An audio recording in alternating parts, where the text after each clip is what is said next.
আসসালামু আলাইকুম। আজকে আমি গুঁড়ো দুধ দিয়ে রসমালাই বানাবো। প্রথমেই আমি এখানে কিছুটা গুঁড়ো দুধ নিয়ে এর ভিতরে হাফ চামচ বেকিং পাউডার দিয়ে ভালো করে মিশিয়ে নিয়েছি।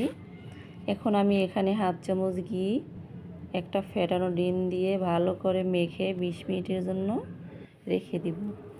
20 মিনিট পরে আমি ফিরে এলাম। এখন আমি মিষ্টিগুলোকে একে একে সব বানিয়ে নিয়েছি।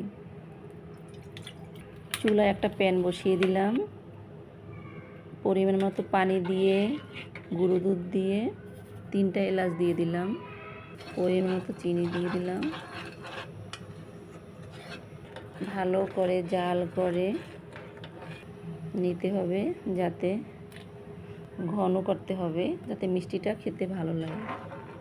এখন আমি একে একে মিষ্টিগুলোকে এখানে দিয়ে দিলাম।